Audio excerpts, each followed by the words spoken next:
This podcast is a proud member of PodNation Media Network.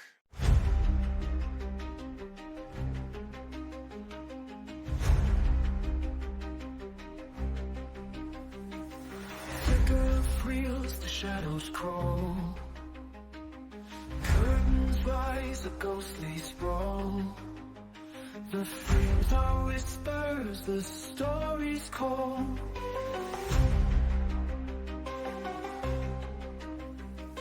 The drifters hum in a hollow tune. Moonlight cuts through velvet gloom. Is it a dream or a real too soon? Step into the screen where the dark turns keen. Journey with the cinephile, unseen, unseen. The veils twist and turn as the silent light burns. A world unknown where the shadows yearn.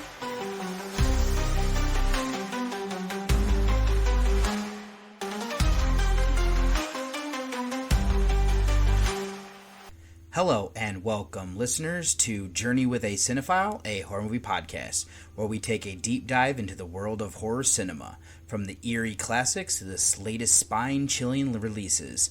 Join me as I explore the history, themes, and artistry of horror one film at a time. Whether you're a seasoned horror fan or just stepping into the shadows, this journey is for you. So dim the lights, embrace the fear, and let's talk horror. And let's do that on episode 308. I'm your tour guide of David Garrett Jr., recording out of Columbus, Ohio. And so for this one here, it's going to be my Voyage to the Fives, number 23. So two feature reviews that I have here is going to be, I went to the Gateway Film Center to watch Him, and I'm pairing this up with 1945's Dead of Night. Doesn't make for the greatest double feature from everything I'm kind of putting together here, but we do have people who think they're seeing things that are more based in reality, but things might not be as they seem. So then for mini reviews, I watched this one a while ago. I actually had the review recorded and everything like that, but then the release of it got pushed back. So the first mini review is going to be Brute 1976, which is a screener. And then I also got to check out my Voyage to the Fives rewatch of Children of the Corn 3 Urban Harvest. And then I have a screener that I got to check out of Coyotes. I got to check out a 2025 wide release of Whole. That one's, the rewatch I was saying there. And then I also have a documentary of The House in Between, and then a book that I was reading of David Lynch, His Work, His World, and 2 episodes of the TV show Wednesday. So I think that's all I have here then for this intro outside, saying thank you so much for listening, and I hope you enjoy coming on this journey with me. I have a great thing here that I wanted to go ahead and give you an offer for since it fell into my lap and wanted to go ahead and share it with you.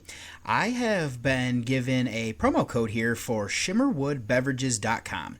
These are CBD infused seltzers that are award winning. They have been twice recognized by Forbes as the #1 CBD beverage in the United States and the best lower potency option out there. It blends full spectrum CBD with local Maine fruits and cocktail bitters for bold flavors, crafted without added sugars, caffeine, or artificial ingredients, which if you know me, that is something that I prefer because I get enough of the caffeine and I'm trying to get away from sugars. So it's designed for relaxation without intoxicating effects, perfect straight from the can or a refreshing cocktail or mocktail base, depending on what you're looking for there.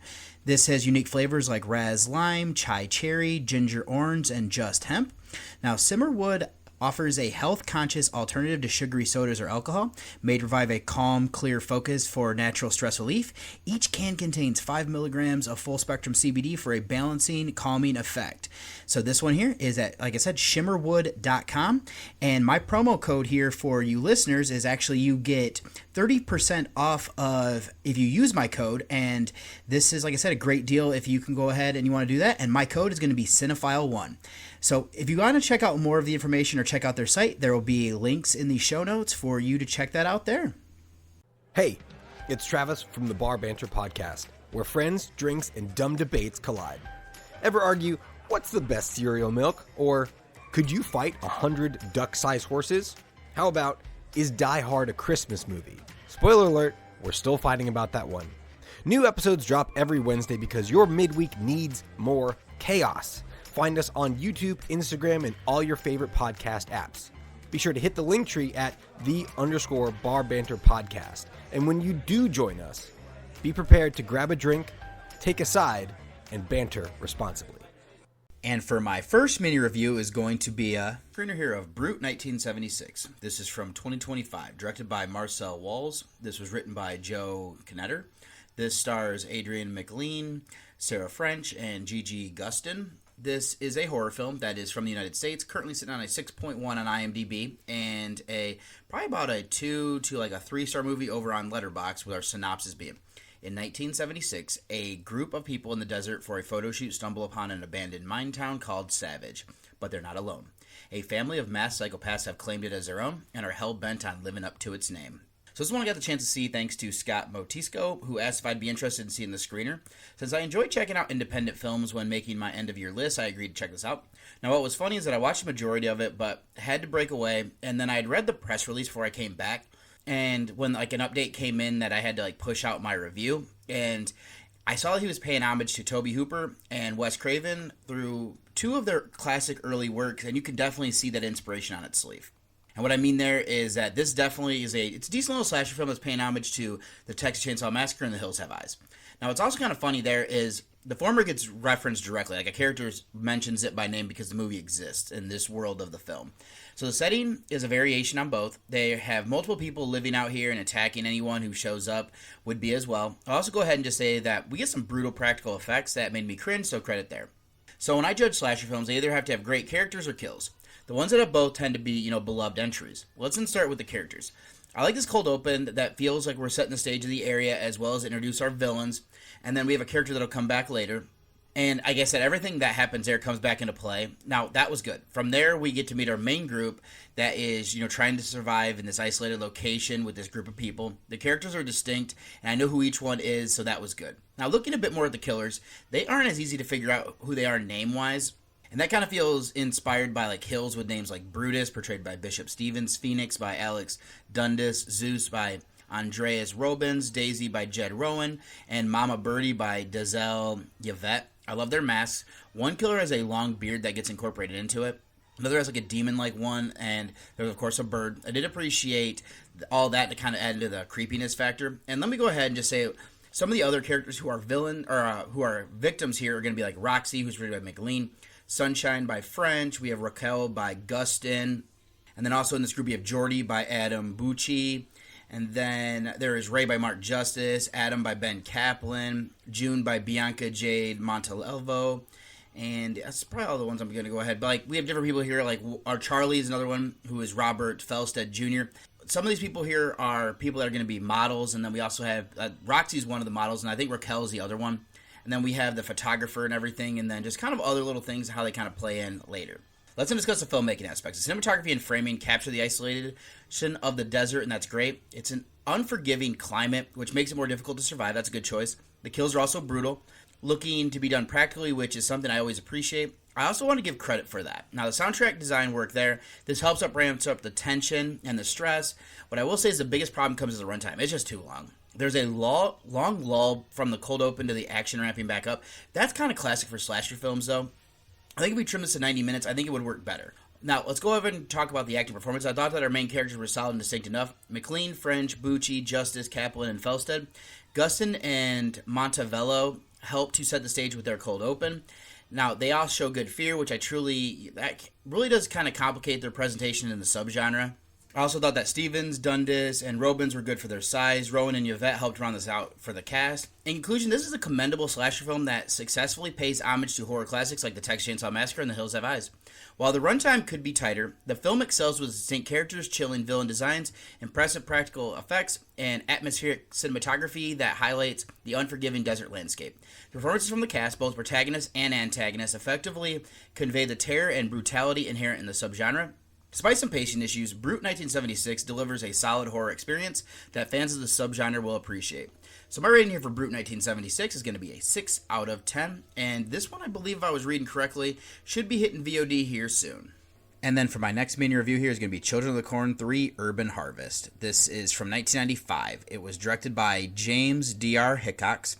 This was written by Dode B. Levinson. This is starring Daniel Cerny, Ron Melendez, and Jim Meltzer. This is a horror thriller film that is from the United States, currently sitting on a 4.3 on IMDb and a 2.6 on Letterboxd, for a synopsis being: 2 brothers connected to a murderous children's cult of Gatlin, Nebraska are taken to Chicago by adoptive couple. So this one I remember seeing when it hit VHS. It was always seeming to be on the movie channel, so my sister and I would put it on regularly. That made me nervous to revisit this with a critical eye. So then I would have watched this, would have been in college, and then I've now seen it a couple times for review. So this one is being a Voyage to the Fives rewatch as well. And so I'm going to start is going to be, I actually like how this works as a sequel for the most part. I love the idea of leaving Gatlin and bringing us to the big city. This allows Eli, who is portrayed by Daniel Surrey, to build a new cult. And this one doesn't shy away from going into the supernatural where the previous two did. This makes this a supernatural slasher of sorts. There's also this issue I had with information that the social worker portrayed by Samantha, who is Yvette Freeman, but reflecting on it more, it makes sense. These are some things I just wanted to give credit to. So now that I do love this concept of brotherhood. So the other brother is Josh, portrayed by Melendez, and Eli was taken in by Josh's drunk father. And he was doing experiments with corn, which is kind of an interesting little thing to play with there. So it makes coming to the city easier. Josh is excited to make new friends. Eli only does it to mess with Josh, as well as Father Frank, who is portrayed by Michael Ensign. And it also makes sense for the end goal to eventually, end up where it does. A cult would also be considered a brotherhood. Let's then look at Eli as a cult leader. I don't think his performance is great, but he has this odd charisma that works. The only thing I didn't necessarily care for is that there's an adult teacher of Jake who is portrayed by Brian Peck. With an odd cross around his neck like the children, they technically wouldn't let him in, but I can also understand allowing him to embrace the ideas. And I mean, the ideas are causing the school to seem to get better to an extent. But it would also be one of those things where this would be the first person they kill once they've kind of taken care of everybody else. The other issue is that Eli is supposed to be a former survivor. There is more to this that I connected this time around that alleviates the issue. So there's some other few different themes I want to bring up briefly here. We have like the rural versus urban style of life. There's a corruption of youth and rebellion against adults. This leads to generational conflict. You could look at it between like Josh and Eli on a smaller level. That leads us as well to the dangers of religious fanaticism and the unstoppable nature of the evil that is he who walks behind the rose. I do like the expansion of this entity and the implications that come from that. I think that I'll take this over to the filmmaking aspects. The cinematography and framing were generally good, subtly concealing effects despite some experimental music video-like elements. A cheesy but charming practical creature appears late. The brutal kills and their effects there were good, as was the creepy choir music fitting the cult theme. Technically, I think it's made well enough. Now, the acting is decent. Sigourney is above average as Eli, offering quippy lines and a creepy cult leader persona. Melendez as the lead is a bit flat, though he puts in effort showing his character assimilating to the big city. He often just kind of lacks sufficient emotion. Meltzer and Gran, actually the other one there would be Nancy Lee Gran, are the solid as the adopted parents. Williams' odd heel turn at work feels a little bit out of place, though. The rest of the cast rounds out for what was needed. I'll give credit here then to Ensign as a bright spot as the defiant priest. We also have a young Nicholas Brendan, Ivana Milovich, I think it might be how you say her name, and even Charlize Theron also appear in this one as well. So in conclusion, this offers a unique take on the franchise by moving the action to a major city and fully embracing its supernatural elements. Despite some minor technical issues with character consistency and performance, this excels in a technical execution from cinematography to practical effects and an atmospheric score. The exploration of brotherhood, generational conflict, and religious fanaticism, alongside the expanded lore of He Who Walks Behind the Rose, provides a solid foundation for this enjoyable supernatural slasher. Ultimately, it's a well-crafted sequel that delivers a satisfying viewing experience. So my rating then here for Children of the Corn 3 Urban Harvest is going to be a 7 out of 10. I've actually come up quite a bit on this one from my last rating. And then up next, I have a screener here of Coyotes. This is from 2025. It actually is coming out on October 3rd to theaters and everything like that, but this is directed by Colin Minahan. Now, we have a few people here who are the writers, which are including Tad Daggerhart and Nick Simon, while also having Daggerhart, Daniel Mearsand, and Simon doing the story for this. This stars Justin Long, Kate Bosworth, and Mila Harris. This is a comedy, drama, horror, thriller film from the United States. It doesn't have any ratings yet on Letterboxd or on IMDb because it still is not officially released. And then I would say it's about a 3-star movie over on Letterboxd, where a synopsis being: trapped in the Hollywood Hills home, a family fights for survival when they're caught between a raging wildfire and a pack of savage coyotes. So this is one that I didn't know about until I got a request from Justin Cook that there is a screener available for review. So seeing the promotional elements from the premiere kind of got me more excited. Realizing this was from director Minahan, who is part of, I believe, the Butcher Brothers. And then featuring, Justin Long, Kate Bosworth, and Brittany Allen, I was intrigued even more. Other than knowing what I kind of gave you here, I knew this was an animal attack film, so I came into it blind aside from that information. And the family here is going to be Scott, who is portrayed by Long, and then his wife is Liv, portrayed by Bosworth, and they have a daughter of Chloe, portrayed by Harris. So then ends up, things kind of go down here. We got these coyotes that are roaming the area. I thought they introduced that very well. And I will say that I'm a sucker for animal attack films when it's done correctly. When I settled into writing my review, I started to think about how this feels a lot like it's borrowing from Crawl. The only difference here is that we're moving it from Florida to California, and then we're subbing in coyotes for alligators, and instead of a hurricane, it's a wildfire. I'm not going to knock this down for anything. There's just parallels there. So I appreciate the premise. A homeowner, Scott, who is unhandy with yard work, mocked by his wife of Liv, facing survival challenges with his family. I love how the news report detail like wildfire conditions, explaining their cause, and then the disaster forces our characters to flee, only to be stalked by coyotes, reminiscent of a shark film. My only critique here is the slow pacing, which lessens the urgency of the fire threat. Now, what does work, though, are the animal attack sequences. I'm not sure how much of this was actually like real coyotes or like dogs or something to kind of stand in there, but I'm assuming there's some CGI. I thought it looked good, though. There were only a few times where I could tell that they didn't necessarily put there's a lot of care there. There's sometimes it doesn't always fully hold up, but these attacks go brutal. The blood looks real, so I wanted to give credit for that. What makes this work, though, is the carelessness.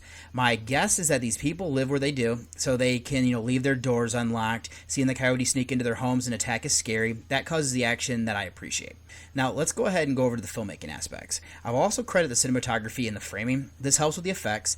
We set this up where the houses are outside of the city proper. They're on the countryside, so the regularity of wildfires in this area from the news in real life already has that built-in concept. I'd also say that the sound design was good with hearing the coyotes. That gives an eerie vibe. The music also fits for what was needed in building the atmosphere. So also have them to be acting performances. We have a solid cast here of performers. Long and Bosworth feel like this married couple. What I love is the little remarks they'll give to each other. This reminds me of what my wife and I might say at times. So that realism adds to me that, there's some care there. Harris is solid as their daughter. I do feel bad with her when they reveal that she does later this goes on. Alan is fun to see in this movie here. And I'd also give credit here to Norbert Leo Butts. He is another character that she interacts with quite a bit of Trip. And then the rest of the cast, is rounded out here by Keir O'Donnell, who is a exterminator. Then we also have Kevin Glynn, there is Catherine McNamara, and then also last one would be Norma Nivea. Everybody kind of brings characters to life, which I appreciate. So in conclusion, this delivers an effective animal attack film, drawing parallels to Crawl, but establishing its own terrifying scenario amidst a raging wildfire.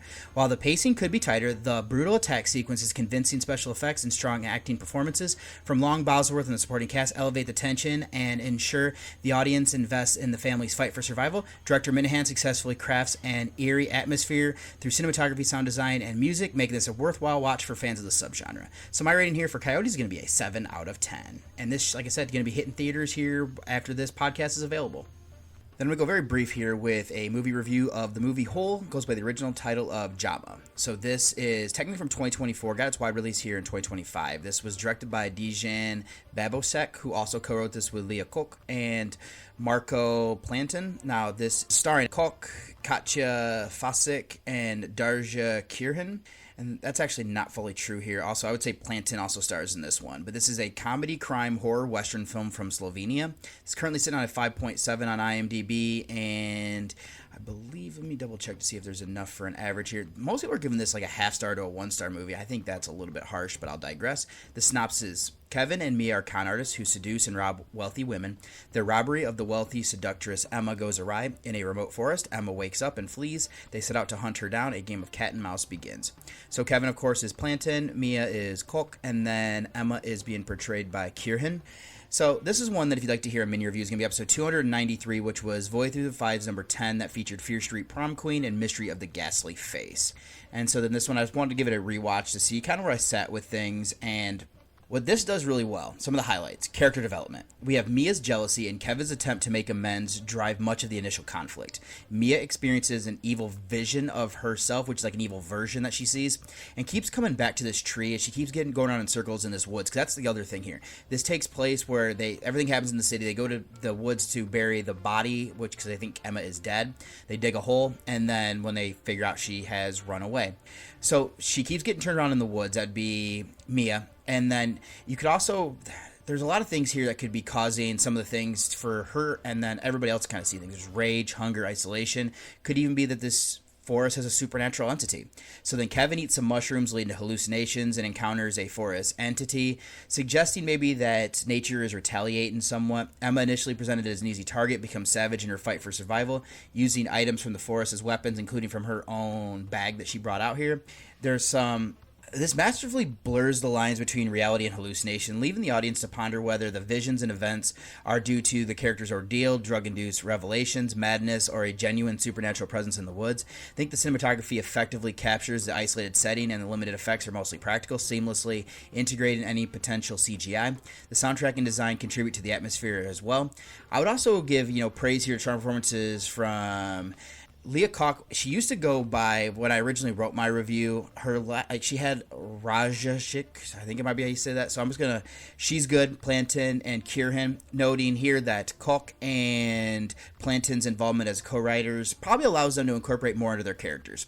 So for me, this one actually came up slightly. I'm now giving this a 7 out of 10. It's a compelling, psychological, deep, and character-driven horror experience from Slovenia that benefits from a second watch to fully appreciate some of the little bit of nuances here. So yeah, that's where I came in on this one. I'm not sure when this is going to be hit streaming as of yet, though. And I also have a documentary that I'm going to be covering of The House in Between. This is from 2020. It was it's actually directed between Steve Gonsalves and Kendall Welpton. This features Aaron Brown, Justin Brown, and Amy Bullard. This is a documentary horror thriller that is from the United States. It is currently set on a 4.5 on IMDb and a 2.6 on Letterboxd, or a synopsis is a beautiful documentary telling the real story of a homeowner living with a haunting, bridging the paranormal, real science, and the human experience. This documentary shows a detailed look at what could be the most haunted house in America. So I end up checking this one out because it was one of the more popular horror docs according to Letterboxd. Now, seeing the streaming on Tubi made it easy to watch while working. I like to check these out late in the day and treat them like a podcast. So now that I have that set up, we learn the history of this house and how its owner doesn't sleep there anymore. Well, we'll learn there's different things that she's experienced. It gives us a history of this Mississippi town, which involves it burning down in the past. Now, something I didn't realize until glancing at reviews is that Gonsalves is part of the Ghost Hunters team. I've never watched any of those shows outside of like a History Channel's A Haunting. Now, what I like here is the professional approach. They film a few different things and then try to figure out what is happening. This includes like a baseball rolling downstairs and strange lights. Now, this baseball rolling down the stairs, this happens a lot. This does go about trying to explain what is happening. They send the footage off to a scientist. He gives some logical explanations, but with what he's given, it remains relatively unexplained. It also, questions, are there ghosts? There are similarities to things that could lead to like aliens. I also like that they point out there's huge deposits of limestone underneath this area, which is a good conduit for spirits from what this documentary states. The more grounded approach does make this less scary. There were things here, and at times things would perk my interest. This is a bit slower than a documentary for those that want something a bit livelier. It isn't bad. I am intrigued to see the second part now, especially to see if more have happened or if more gets explained. So overall, this offers a measured and analytical look at an unexplained phenomena within a haunted residence. While it might not deliver intense scares, its professional methodology, historical context, and exploration of various scientific paranormal theories make it an engaging watch for those interested in a more grounded approach to the supernatural. This documentary successfully blends anticipation for its second installment, leaving viewers curious about further developments. So my rating then for The House in Between is going to be a 6 out of 10. And then my last little mini review here is I finally got to read that book that I had the images for in one of my earlier intros of David Lynch, His Work, His World. This is from 2025, written by Tom Huddleston. So the synopsis is, without David Lynch, our world would have been a much more ordinary place. As a filmmaker, screenwriter, designer, musician, visual artist, and living avatar of all things uncanny, his influence pervaded every corner of our culture. Alongside his game-changing TV series Twin Peaks, Lynch also created big-screen masterpieces such as the do-it-yourself debut of Eraserhead and unconventional mystery thrillers Blue Velvet, Lost Highway, and Mulholland Drive.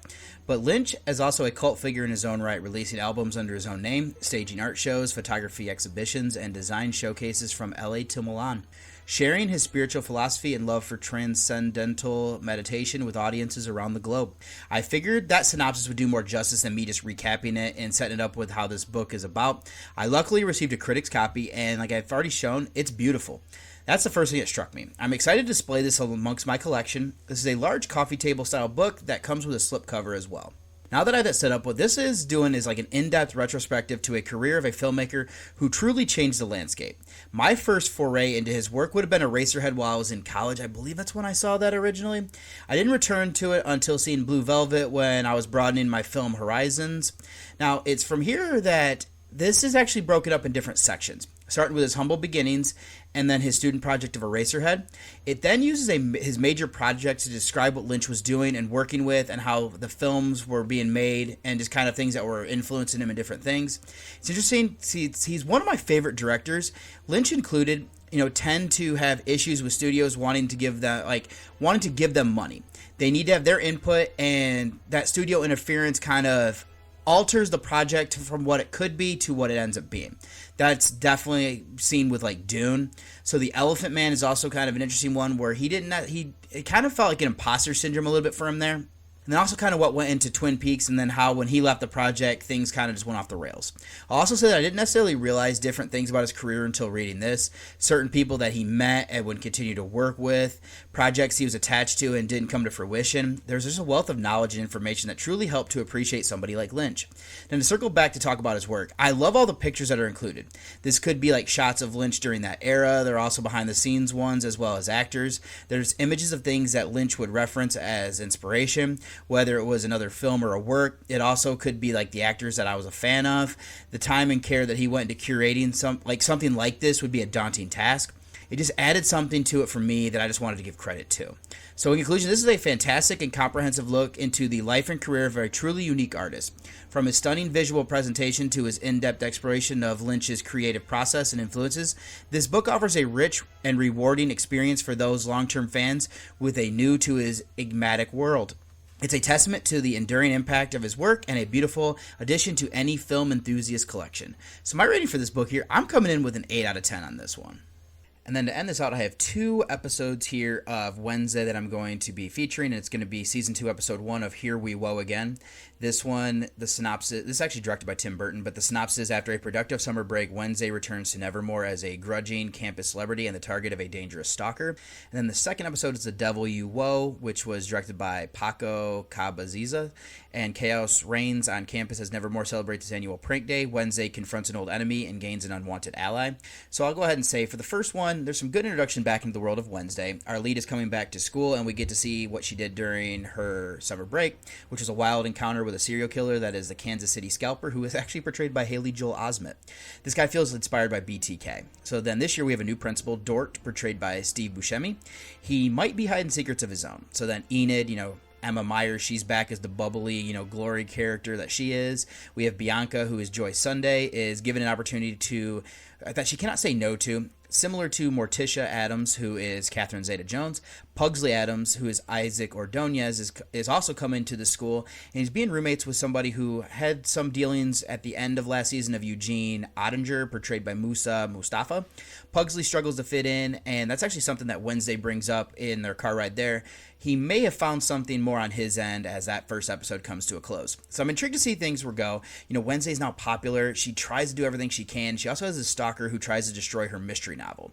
Then the episode 2, Devil You Woe. This continues to build on that story. She finds the man who confronted her in the previous episode is now deceased, much like his brother, as we have this weird thing where these crows are attacking people, and there's one that only seems to have one eye. I believe he was the former sheriff who gets killed in the beginning of this episode. So the sheriff questions her, as a synopsis said for this one. She truly isn't a suspect, though. The sheriff in this now is Richie Santiago, portrayed by Luanda Unadi Lewis Noyamo. Something else of note, Enid and the boy she likes is taken. This prank day goes a little bit too far and puts them in danger. Also, and kind of what I was alluding to previously, Pugsley accidentally returned a zombie because he has the ability to use electricity. It escapes. That zombie, his name is Slurp, portrayed by Owen Painter, and this causes some major issues as well. So for both these episodes, I gave them a 7 out of 10. It's kind of intriguing. Jamie said she's not really fully invested as of yet. I'm not fully either, but still kind of a fun little show so far. So that's all I have here from mini reviews. Let's go ahead and get over then to the trailer of my first featured review. Do I look at you or the camera? You'll just look right at me. You'll just ignore the camera. Okay. There are a lot of people saying you could be the next great quarterback. I can already see it now. Cam running down the tunnel with the crowd chanting his name. I hear you've been invited to train with legend Isaiah White himself. Care to elaborate? I want to be the GOAT. Cameron King. Great meeting you. I'm a fan. That's crazy. I damn near worship you growing up. Who are you? I'm him. Who are you? I'm him. My time. Let's play a little catch. We going to the league! You want to play at your highest level? You want to be a legend? Let me tell you something. This ain't a game.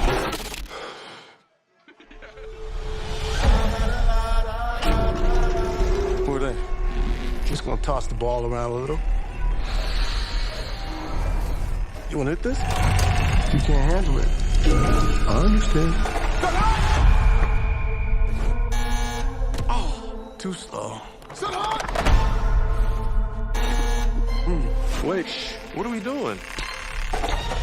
That man's smile about to be on the floor. This is how you do your teammate? What is this? Set hard! Equal loads, enemies, set hard! Set hard! Set hard! In this game, violence is rewarded, so learn to enjoy it. Get your shit together! Activate my hip. Cam, are you okay? I think something's off. You don't know what you're getting yourself into. Now we playing some football! Don't have to do this. Activate my hip. I've never been more certain of anything in my life. And how bad does Cameron Cade want it? I ain't a killer, but don't push it. I'm not just gonna give it to you. You got to take it. I ain't a killer, but don't push it. What if I say no? Run. Think of it as a gift from the God. But don't push it. So what are you willing to sacrifice?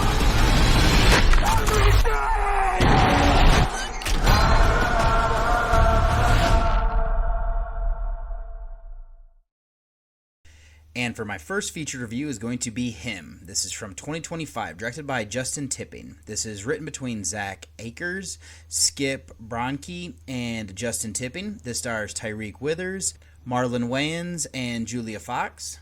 While also having the likes here of, let me get down here to this, is Jordan Smith, Tim Heidecker, Don Benjamin, Kiara Gomez Gladbach, Naomi Grossman, Gabriela Alicia Ortega, Jim Jeffries, Alana Yuen, Maurice Green, Norman Towns, Chase Garland, Jade Vargas, Indra G. Wilson, Tara Wack, and Richard Lippert. So this is going to be a body horror psychological sport film that is from the United States. This is currently sitting on a 5.5 on IMDb and a 2.6 on Letterboxd, with our synopsis being: a young athlete descends into a world of terror when he's invited to train with a legendary champion whose charisma curdles into something darker. So this is one that caught my attention when I saw part of the trailer. Realizing that this was going to combine elements of horror with football, that piqued my interest. Then it being produced by Jordan Peele's team added to it as well. Now, outside of this information here and being a 2025 wide release, I came to this one as blind as I could, after I knew that I was intrigued. So let's do some featured notes, though, and I'll start with our director of Tipping. He's directed 3 features and 1 short. This is the first that I've seen. First he's done in genre. We have 3 assistant directors, and first is going to be John Bonacorse. They've done this for 3 films, first that I've seen, and that they've done in horror. The next up is going to be T.K. Sham. They've done this role for 16 movies. I've seen 3, all in genre. They've also done, 6 total overall in the genre. I've seen this, Honeymoon and Jackals. I've not seen Onslaught, Brutal Massacre, a comedy, or The Graveyard. Then last is going to be Beatriz Loria. They've done this for 4 motion pictures, and I've seen 2. Both of their works are in horror, with this and Opus. Then to the writing room, first is going to be Akers. He's written 2 films and 1 short. First that I've seen, only one he's done in genre. And then we also have here Bronchi, who looks like that he works with Akers, as he has the same 2 features. Then we also have Tipping, who wrote this. He's done this for 3 movies, and I've seen... First that I've seen, that is, first in horror. Then to our cast is going to start with Withers. I first saw him earlier this year, and I Know What You Did Last Summer, Requel. I've seen 2 of his films now. Has a third in genre that I have not seen as of yet with horror noir. Has been in 6 works total, and that horror noir is not the documentary, but an actual movie. Over to Wayans, I've seen 11 of his 45 films. He also has 4 shorts. Not in horror, I've seen White Chicks, The Heat, G.I. Joe, The Rise of Cobra. I've seen Requiem for a Dream, which I think is border horror with how horrific that goes. Has 6 technically in genre. I've seen 3. I've seen this, A Haunted House, and the doc Living with Chucky. So I'm actually shocked that Letterboxd is not considered the scary movie films to be in the genre. I've not seen A Haunted House 2 or The Curse of Bridge Hollow, and also going back, I've seen all of the scary movie films. Last is going to be Fox. She has 20 features and 5 shorts. I've seen her in 2 things, both of them for this year, and the only 2 that she's done in genre as well, with this and Presence, and I think she might be the real estate agent. Let's jump into this movie, though, and we start with seeing a boy and his family settling in to watch a championship game for the Professional Football League. I didn't catch what the letters were offhand, but the boy is Cam, portrayed by Austin Pulliam. Now, his father is played by Benjamin. He also has an older brother and mother that are watching with him. The star player is Isaiah White, who's the quarterback for the San Antonio Saviors, and he's portrayed by Wayans. He leads the team to victory, but I think he breaks his hip or his leg, something like that, in the process. Cam Sr. makes his son watch on, showing him that glory comes with pain. Then Cam grew up to be Withers. He went from being a walk-on to a star player, and he was widely considered to be the first person taken in the NFL draft, or not the NFL draft, the upcoming draft.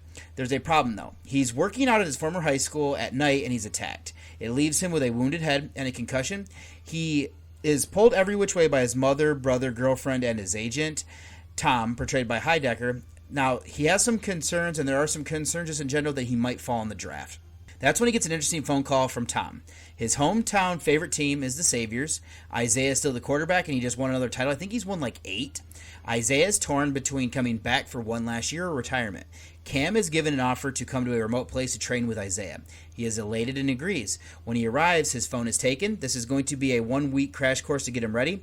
It gets more than he expected as he is pushed to the limits and beyond. So that's really my recap and action of the characters. At least the main ones. This is truly a character study of Cam and to a lesser degree of Isaiah. I think the idea that they explore with both of them is interesting. Definitely, we have some storylines here that are pushed forward through the media when it comes to the draft or during the off season. There's an interesting route to go with exploring the horror elements. Not everything works. I have some slight plot holes, but overall, I think that this is an intriguing film to watch. And the one that I'll kind of say here, because I don't think I actually wrote it down, was that if they just won the title and they're like the reigning champions, it's very unlikely they would have the first pick where they could decide who they're going to take like that, especially because quarterbacks tend to go higher in the draft. But I digress. Now that I have that set up, let's kind of start exploring the main character of Cam. His love for the game and watching Isaiah win championships sparked his obsession with greatness. Though Cam seems like the top draft pick, he wasn't a 5-star prospect, succeeding only in college. So, I'm assuming he did well in high school as well, but it didn't seem like he was highly touted. So this journey from underdog to doubted prospect resonates with real-life draft scenarios. Then there's also the title, Him.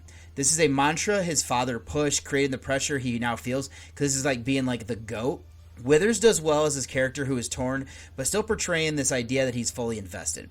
The other side then would be Isaiah. He's a hero in his first title win, returning even stronger after being hurt. His training methods, while effective, seem like they might be a little bit illegal, and that's before we even get to kind of some of the more darker stuff. He has a mental edge that borders on being psychotic, as evidenced by brutal treatment of free agents who train with him and Cam. Now, at the end of his illustrious career, Isaiah resists retiring and training his potential successor. Though loyalty to the organization and his mentor seems to influence him, Wayans' comedic timing enhances this film, and his performance really is kind of pretty solid, pretty great actually. Now, there are other elements here. The draft's racist, like slave auction idea is a secondary element. We don't get much of the draft. It's more of like this looming event to help push Cam where he needs to get ready because of his head injury. So Isaiah is like the leader of the team, that's the Saviors. It's kind of curious as it looks like their mascot might be a devil. It is then that you could almost see that they're doing this like corrupting ritual by cult members, echoing like an Antichrist rise for the chosen one Cam. Then we also have Marjorie, who's Grossman. She leads these groupies that are outside the compound who are creepy with their look and how they act as well. That should be enough for the story. Let's go over and kind of finish out with the acting performances. Withers and Wayans excel as the leads. Isaiah corrupting the young quarterback for succession is an interesting plot point. Fox as Elise White, which I didn't even realize was Isaiah's wife until settling down to write my review, makes his later mania understandable. Heidecker is enjoyable as Cam's agent Tom. The rest of the cast, including Grossman and Benjamin, effectively rounds out this film. All that's left then to be filmmaking aspects. This is where this really shines for me. The cinematography are great, and as well as the framing. It helps to build this surreal atmosphere before things get weird. It just builds on it from there. Something else is that with Isaiah, Cam, or other players are looked at like with an x-ray. This is interesting because we'll see like internal injuries healing or seeing somebody get caused physical damage. Not everything kind of here works. It does get a little bit manic at times where it's kind of hard to follow. But other than that, the sound design and the music fit for what was needed here, kind of also building what they're working for. So, credit for that. So there's some trivia here. I'm not going to do all of this because some of this gets very long-winded, but the original title of this was supposed to be GOAT. Wayans said that he was inspired by villains who enjoyed their deeds, like Heath Ledger's Joker from The Dark Knight. There's also kind of this, like, it's a fear that he's having when Cam starts kind of showing up and he could be the next GOAT. That bothers Isaiah, and he's kind of wanting to help him while also kind of wanting to see if he can push him in different ways. It does kind of seem like there's some similar themes here at Perfection from like Black Swan or like Whiplash, and you also kind of have these people who don't necessarily want to help kind of build other people up because that could be taking their job away. And it does seem like there were some people working with some people, like there's some private quarterback coaches that worked with like Joe Burrow and Josh Allen in the actual NFL. It's kind of cool stuff there. Withers reportedly had a feeling eerie Bahamut vibes when filming certain scenes in a house in isolated Texas desert. The jugs machine was a contraption they actually used in this. I guess the reason they definitely use that one is because it does kind of seem like a medieval torture device. Tipping focused some of his research on to learn more about different things, like watching like ESPN 30 for 30, especially black quarterbacks and what it means for America. That's Rise of the Black Quarterback. And there's some other like little things that he was watching there with like Simone Biles and Naomi Osaka. And then it does seem like there's some, the director kind of describes this as being like a Nosferatu meeting Ex Machina just with two quarterbacks. We have Heidecker. He also worked previously with Peele on Us. There's some other stuff here that I don't necessarily want to dive too much into if I don't want to give away things that are going to be spoilers here. There is something here where it's kind of funny. As I notice Isaiah throughout this keeps saying he's going to go watch some tape, especially when he's trying to get away from Cam.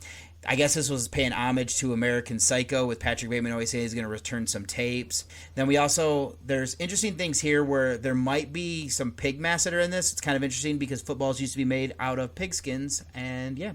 So then in conclusion, this offers an interesting blend of horror and football, elevated by strong performances from Withers and Wayans. While the narrative occasionally falters from minor plot holes and somewhat manic progression, this has a unique approach to exploring ambition, corruption, and the pressures of professional sports largely succeed. The striking cinematography, especially with the X-ray visual effects, significantly contributes to an unsettling atmosphere, making him a thought-provoking and generally well-executed entry into the genre. So for my rating here, I did come in with a 7 out of 10 on this one. Not going to do a spoiler section, a little bit too new for that, and I don't necessarily know if there's a whole lot more that I kind of want to delve into. Let me go ahead and get you over to the trailer of my second featured review.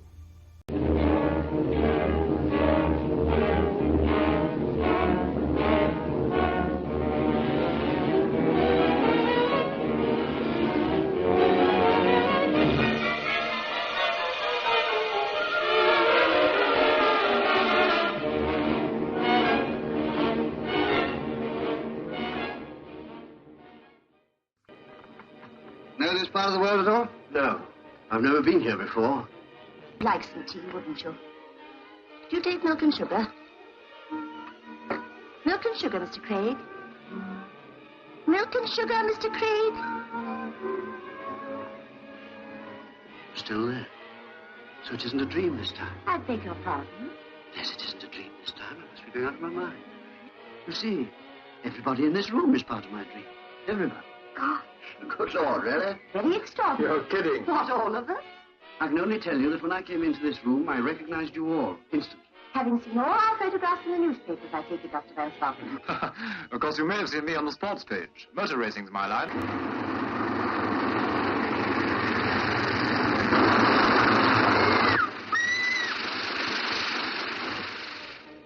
Now's my chance. I can't make it. I can't make it. Just room for one inside, sir.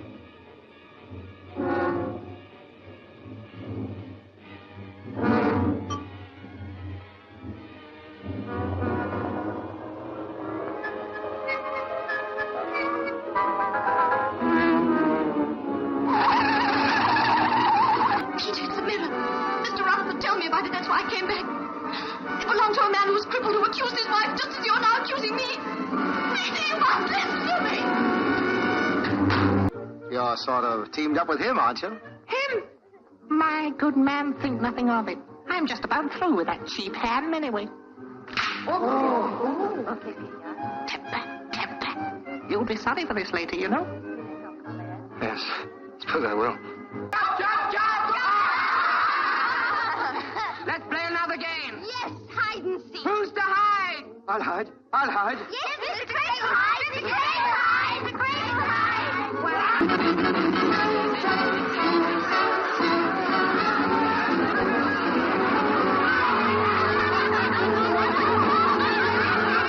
Just room for one more inside, sir. And for my second featured review here is going to be Dead of Night. This is from 1945. This has a group of directors here because this is an anthology film. It is directed between Alberto Cavalcanti, Charles Crichton, Basil Dearden, and Robert Hamer. And then the screenplay was written between John Baines and Angus MacPhail. There's additional dialogue done by T.E.B. Clarke. And then there's original stories here by H.G. Wells, E.F. Benson, Baines, and MacPhail. So then, this is starring Mervyn Johns, Michael Redgrave, and Roland Culver, while also having the likes here of Mary Merrill, Googie Withers, Frederick Volk, Anthony Baird, Sally Ann Howes, Robert Wyndham, Judy Kelly, Miles Mallison, Michael Allen, Barbara Leake, Ralph Michael, Esme Percy, Basil Radford, Naughton Wayne, and Peggy Bryan. So this is a supernatural drama fantasy horror mystery film that's from the United Kingdom. It is currently sitting on a 7.5 on IMDb and a 3.8 on Letterboxd, or a synopsis. An architect visiting an English country house realizes the other guests are familiar from his reoccurring nightmare. When they share their tales of the supernatural, he is filled with growing dread. So this one I'm not entirely sure when I first learned about it. My guess would have been the final story of this anthology movie is very popular. It also could have been through podcasts and it popped out of my radar. Regardless, this one on my list of ones that I checked out or I wanted to see and started working through here for my Voyage to the Fives. Doubles for multiple categories for Hooptober as well. And actually, as I was going through it, it actually doesn't because I've already watched other movies that were fulfilling other things, but I digress. So for this one here, we're starting with let's do some featured notes. And I'll start with our directing crew with Crichton. He has done this for 25 films, first that I've seen, only foray into the genre. Then we have Dearden. He directed 42 features and one short. He came up last year, that is, of Halfway House. I've seen 3 of his works now for 7%. I've also seen Sapphire, and I've seen all of his horror output as of now. Then there is Cavalcanti, who helmed 37 motion pictures and 21 shorts. First of his works that I've seen, only one in horror. Then we have Hamer, is the last director. He did this for 11 movies and one short. First of his that I've seen, only one he's done in horror as well. Then we have 3 assistant directors here. First is going to be Norman Hipwell. This is the only credit he has in this role. Next is going to be Russell, and I realized I did not write what his name was down, but I know it's going to be Billy Russell. He did this for 5 features, first that I've seen, only one in horror.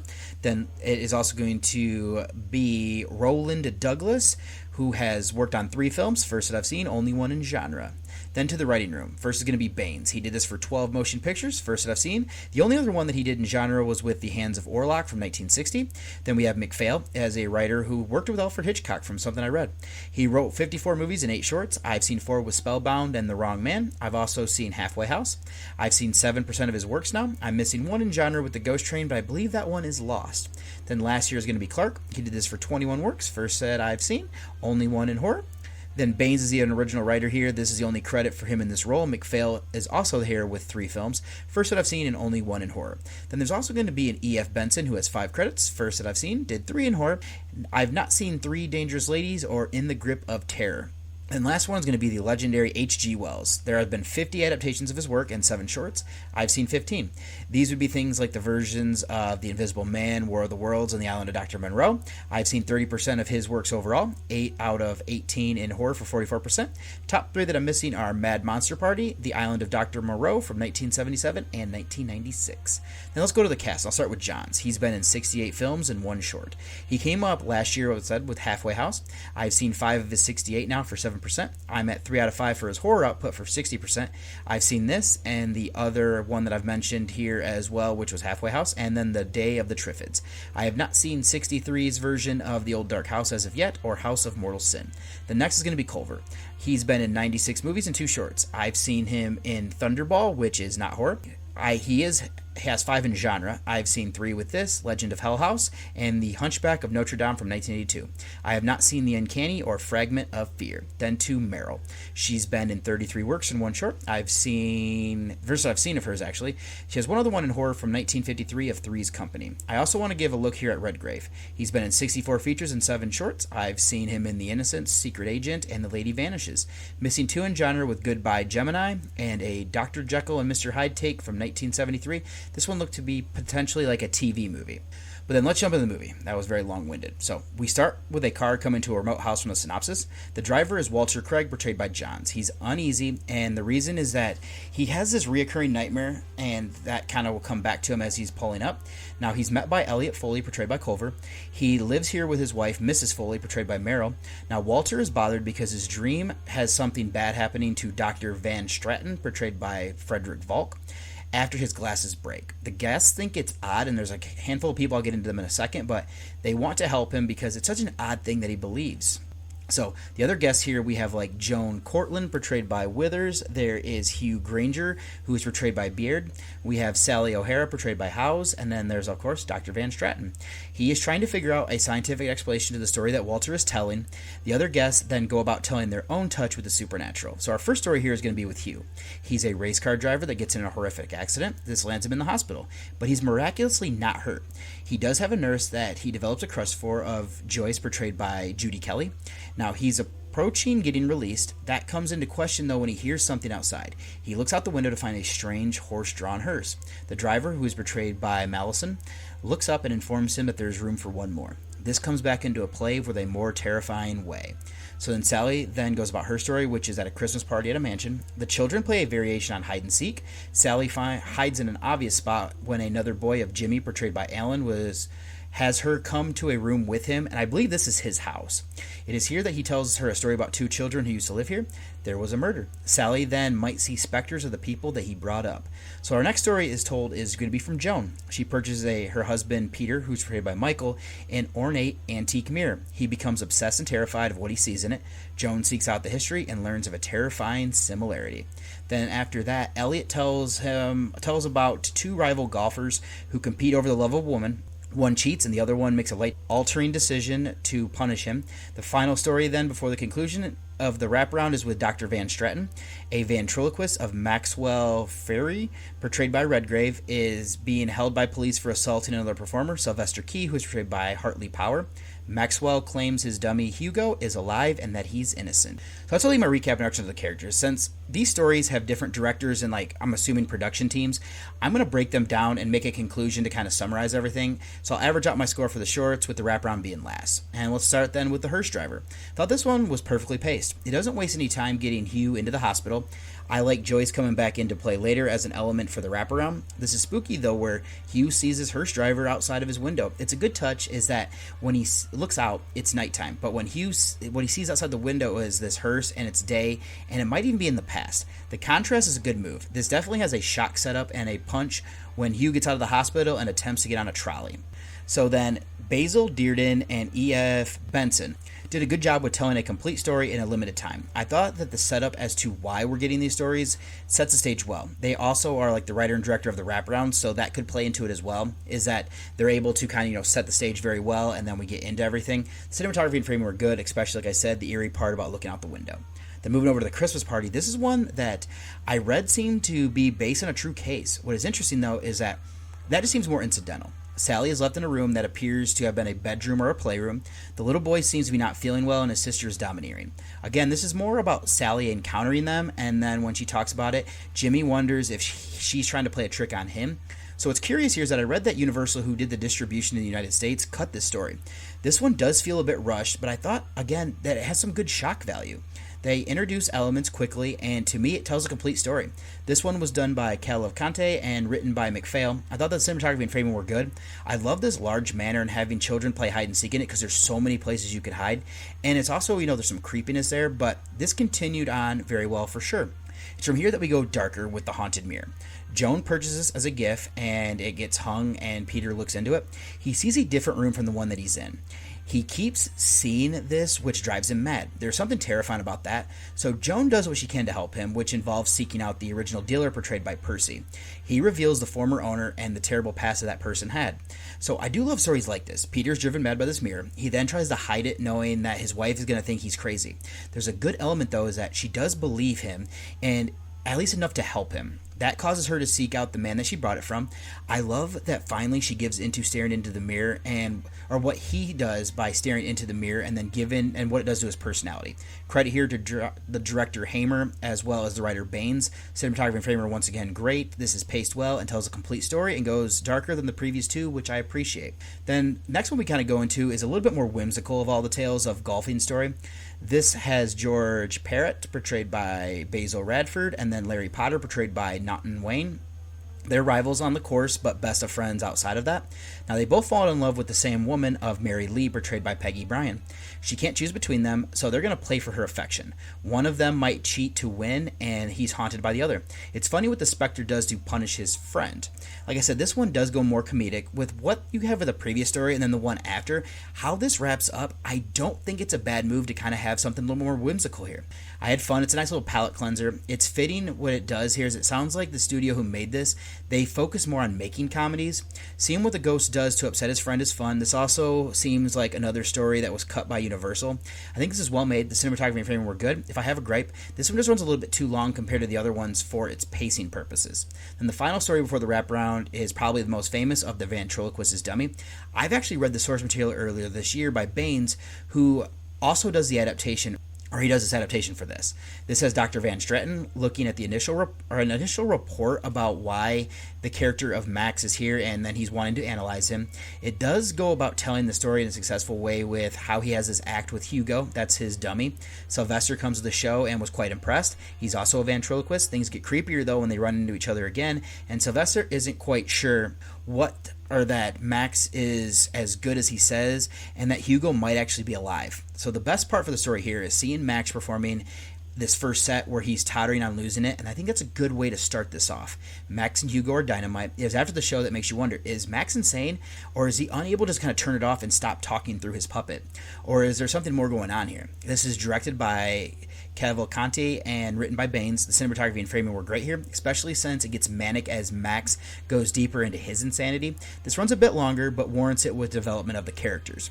And I'll just end out here by saying with the wraparound, I love what they do here with Dr. Van Straten trying to figure out how to logically explain Walter's issue. They go surreal there. I won't spoil it, but it's in line with exactly what he said earlier. There's some good writing. It makes it feel like a precursor to things like The Twilight Zone.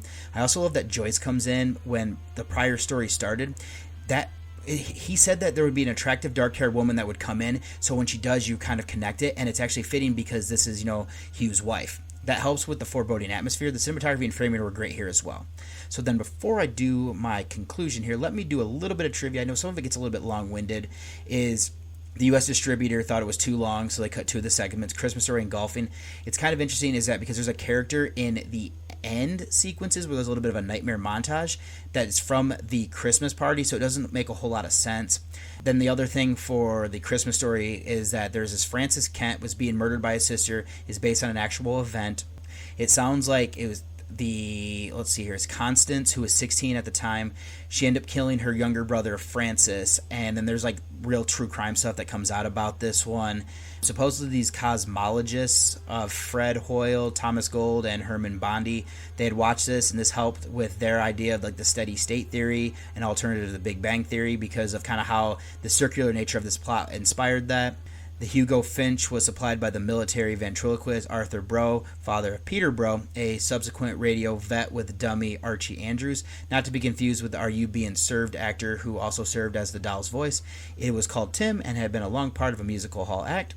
I'm trying to see here. Some of these, like I said, are very long-winded. This would actually...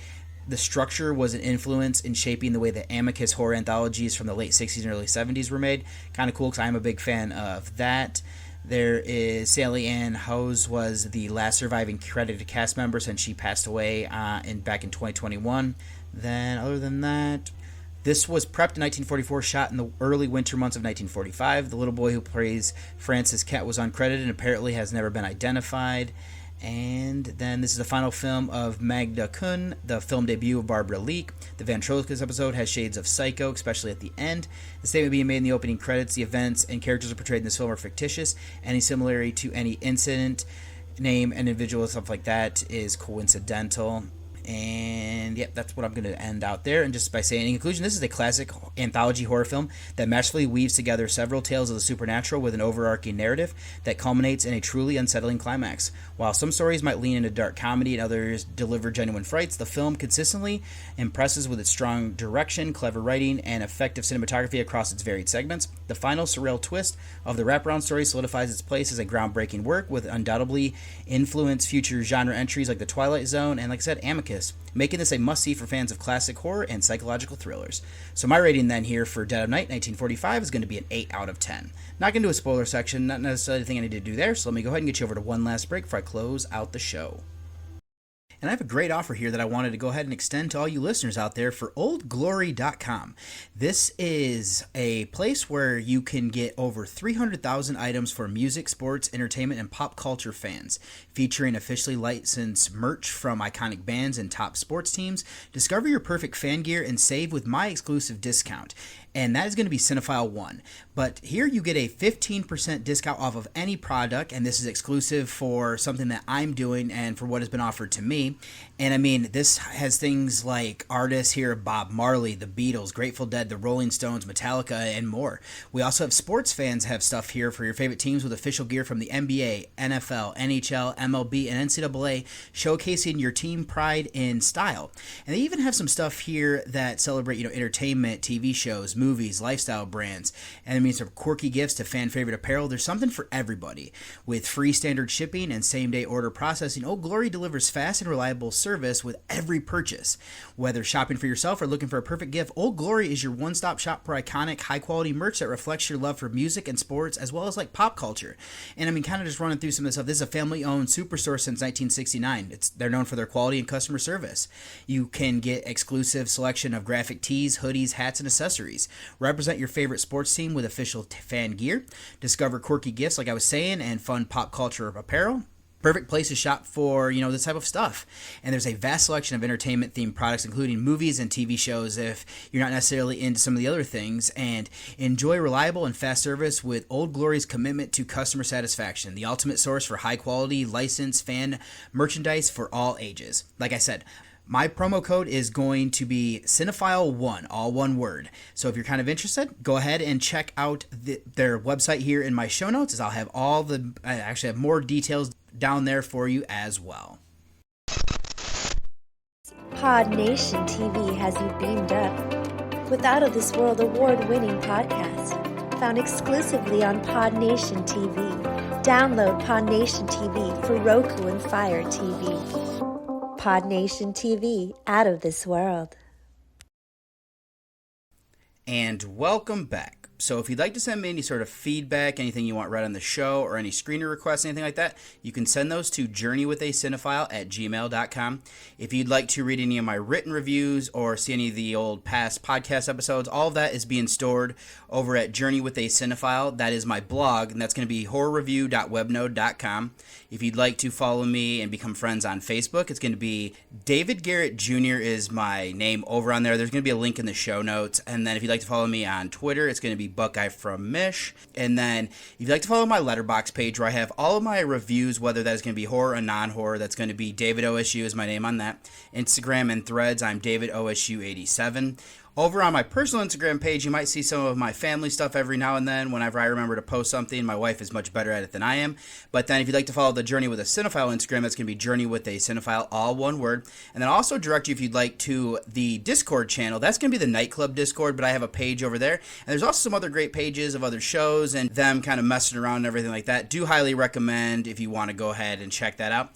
And then the last thing I'll actually say here, if you would like to listen to the show a day early, this is always going to be streaming over there on the PodNation TV app. So I will have, once again, a link in the show notes for that if that is something that you're interested in.